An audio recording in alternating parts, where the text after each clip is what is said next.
Kevin, I know we talked about it when you got the job at Central. Now that you're back, what's it been like? Old feelings kind of come back a little bit when you first got back? Yeah, it has. I was saying in another interview earlier, it's like there's days that I wake up and it's so surreal that I'm back at Central, number one, and then secondly that I'm the head coach now. And there's days I still don't understand, still don't believe it's real, but I love every second of it.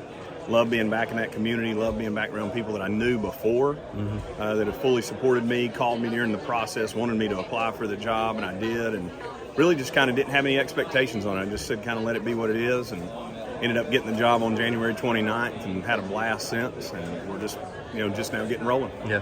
What's been, I know you've been after a head coaching spot for a while. What's been the one or two big things that have been like eye-opening as far as just being in that lead chair? Just everything runs through you, and you learn that from other coaches you work for.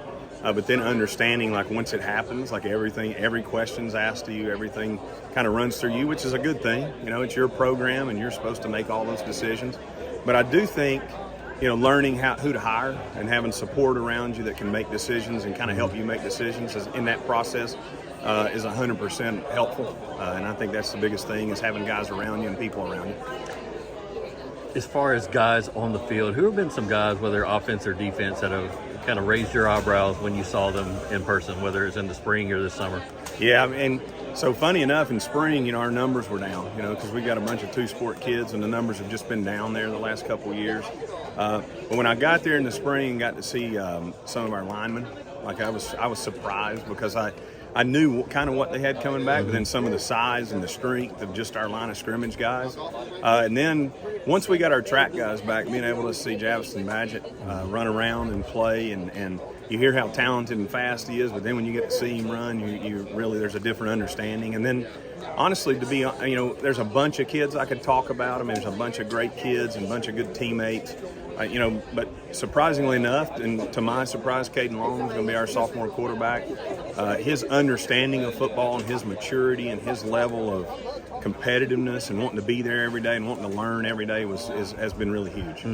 To have a kid like that, I mean, that's a good thing to have as going into your first year, a kid that just eats, sleeps, and breathes football. And what are the challenges though with having a young quarterback that you have to be kind of patient with as a first-time head coach? Yeah, and I think me and my the offensive coach, we talk about it often. And we talked about it just last night. Me and my offensive coordinator Corey Rathbone, and talking about Caden. Caden's just got his edge is all. He's always on this competitive edge. Just understanding you're not going to make every throw perfect, and you may not catch every ball. The receivers may not, or you might just miss by a foot or an inch or whatever. And he has to understand, let that go is his biggest deal, and just lack of experience, being in those games, being in big moments. But I think he's ready for it, and our job is to kind of protect him and build him through those moments. You've coached as an assistant in the biggest classifications in the state, whether public or private. What does that do in terms of helping you adjust to the classification that Central's in? That's really deep. Yeah, that's I talked about that when I got the job. 5A around this area there's a ton of teams, a ton of really good coaches. But I can say this: being in 6A football was different, but being in the private division when I was at Catholic, when you get in and played McCallie and Baylor and Brentwood Academy, that's just a different level. And that experience was really good for me, just understanding how big that is and how much, actually being a coach in that division is you're actually getting paid to be a coach at that point. And you're always getting paid and expectations at other places, but being at Catholic at that time really matured me as a coach, and I started to understand this is really big stuff. And now, obviously being back at Central and 5A, being the head coach, our region's deep, the classification's deep, which is really fun. And I think, our biggest goal is just to be competitive every day. On the defensive side of the football, is there anything that you're excited about that you've seen so far?